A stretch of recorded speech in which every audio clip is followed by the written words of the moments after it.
Okay, welcome back to members of 121 Community Church in Grapevine, Texas, and our ongoing study in existentialism in the novel by Reine entitled She Died, Then Showed Me. We're going to look at Chapter 7 and the beginning of Chapter 8. We will get a little bit into Chapter 8, so Chapter 7 and the first part of Chapter 8. And we'll take a look at it in 3 moments. But before we get started, like I always do, I want to begin with a few comments about Ingmar Bergman. This time I want to bring up the film that everyone considers to be the best film that Bergman ever did. I mean, it's like everybody's favorite. It's not my favorite. My favorite is Wild Strawberries. But The Seventh Seal is considered to be like the greatest film Ingmar Bergman ever did. And it's about Antonius Block and his squire returning from the Crusades, and they return to their home country, and it's under the destructive Black Plague. So they return from the Crusades to the Black Plague. Horrifying. And the film opens with Antonius Block being approached by the angel of death. And Block says, "Wait, you play chess, don't you?" He says, "I challenge you to a game of chess, and as long as I keep you at bay, you have to let me live." And so throughout this entire film, Antonius Block is playing an ongoing game of chess with death. And but the conflict is internal to Antonius Block, because after the Crusades and now the Black Death, he wants certainty. He wants to know. He wants certainty of eternal life. He wants someone to give him certainty of heaven. He even asks death,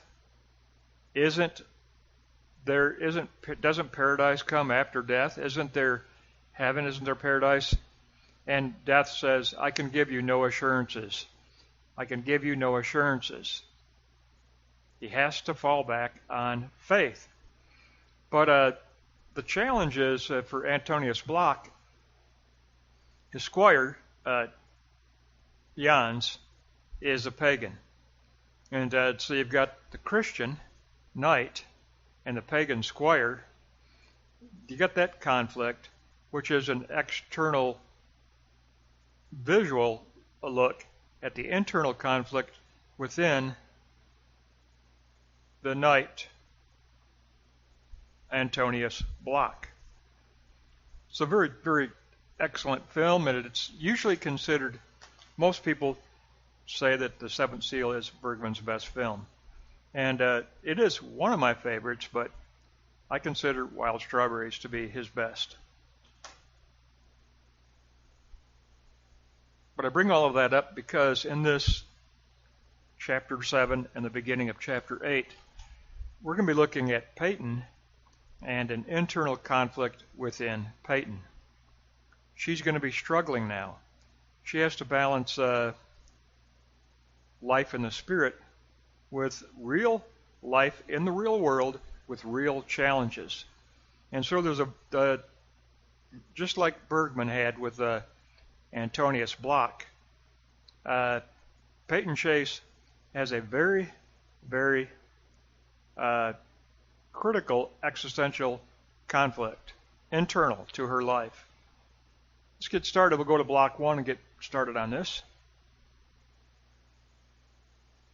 Okay, Block 1. Into the far country of the prodigal son. Peyton and Coda, on mounted horses, head out to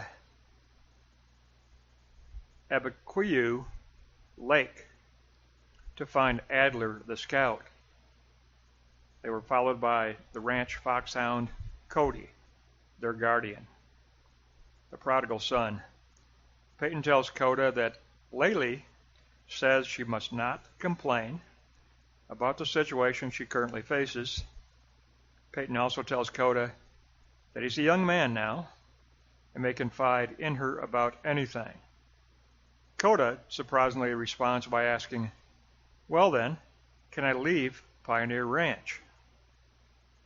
Doesn't that sound like the prodigal son can't wait to get away, cannot wait to get away on his own? Peyton responds, "This is your home, not a prison, but please wait till after the hunting venture is over." A foreign task in a foreign land. Peyton confesses to Coda, "This whole hunting project is foreign to me." Coda responds, "I'd never abandon you." And eventually they do find Adler the scout, but he's up in the cliff areas. He's not in the public campground. He's up in the higher ground, a higher elevation, where the cliff divers go. So he's way up on the upper, higher cliffs overlooking the lake. Because Adler is a type of outsider or prodigal himself. That's the type of character he is. Let's move on to block 2 and take a look at the baptized in the abyss, dying to the old self. Conflict must be purged. Peyton and Adler have a disappointing conversation, disruptive, destructive. Adler prejudges Peyton and calls her and views her as spoiled with entitlement. But Coda interrupts Adler and takes up the defense of Peyton. But Adler persists in his insults, and he calls Peyton spoiled, gutless, rich, entitled. The dive into the abyss. Peyton, being fed up with Adler, dismounts, removes her boots, and dives headfirst from the cliff into the lake below. She doesn't jump, she dives headfirst. Then Coda screams out from the cliff, "Are you okay?" And Peyton responds, "Of course, I'm not scared like Adler." Peyton emerges from the water, vindicated in destroying the old self, emerging anew, and with the feeling that she is now most certainly her mother's daughter. She has that same determination, that same strength of spirit as her mother. Unafraid, new bravery, her mother's daughter. Peyton emerges from the far country in a symbolic embrace of her mother. Adler's friend Joe tells Peyton that Adler was simply testing her and that she more than answered that test. But Peyton is still left with things undone. She still has no answer for this problem of the money-making venture. Things need to be framed up concerning the ranch. Things need to be framed up concerning Peyton's true best self. She still needs to frame up that true best self. Let's go on to block 3. Okay, in block 3 we begin chapter 8, just the beginning. Nourishing the new self, body and spirit. Seeking transcendence under the stars. Peyton returned to the ranch, thanked Coda for coming to her defense. Peyton confesses Adler has a huge chip on his shoulder. Peyton suggests that they all have dinner on the patio that night under the stars. Peyton desires a glimpse of transcendence under the divine canopy of the heavens. So Peyton is really tension between a need for normalcy, but also a need for transcendence. Peyton next runs into Ashton at the ranch when leaving to get supplies for dinner. Ashton says he would have called first, but Peyton has him blocked on her phone. She has also deleted files and photos on her computer. Ashton pleads for reconciliation, but Peyton confesses a need for normalcy, a need, and get this, a need for a feeling of family. She desires a feeling of family. She is caught in a kind of existential tension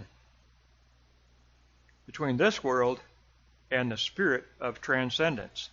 She needs a feeling of family, but she also needs a feeling of transcendence to reframe this best self. Both are needed. Okay, block 3, note 3, the food of one's childhood. The food of one's new self. Nourishing a new self. Peyton, Scarborough, Laylee, and Coda all gathered for dinner under the stars on the patio. They toast to the absent and present loved ones. Peyton recalled how she had tried to fill the emptiness in her life after the breakup with Ashton with gourmet cooking lessons and her very, very, very private, very secret artwork. In other words, she tried to nourish both body and spirit. She seeks holistic reclamation. Holistic reclamation, body and spirit. Laylee comments, "This food is special. It reminds me of the food of my childhood." And that is a metaphor because it's about nourishing a new self. This beginning of chapter 8 is about nourishing a new best self. So we get the metaphorical comment from Laylee. "This food is special. It reminds me of the food of my childhood. The very best." Very, very powerful. And I love the scene of diving into the abyss. I love that scene. I don't know if you've ever witnessed it, but cliff diving is dangerous. Cliff diving takes courage. And diving headfirst really takes courage. But Peyton is, in a way, determined to put away the past. Put away the past self. And especially to destroy, defeat any prejudgments from Adler. Those are not going to be accepted. She is going to put away, she's going to crucify any prejudgment. And she is metaphorically baptized in the abyss. She is baptized in the abyss. She dies to the old self. I love that. Chapter 7 concludes with the dying of the old self. Chapter 8 begins with nourishing the new self. Not a perfect, reframed new self yet, but the beginnings of being tension between a need for a feeling of family and the need for a feeling of transcendence. I love that tension. The need for a feeling of family and the need for a feeling of transcendence. Don't we all need that? Really? Don't we all need that? I need that. I need to have that feeling of family, of loved ones that love me and who I can love. I also need, throughout my day, I need a feeling of transcendence. I need a feeling of God with me. I need a feeling of the Spirit with me, walking and talking with me.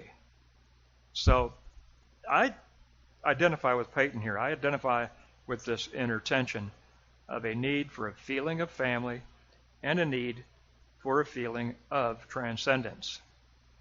It's a very, very powerful lesson.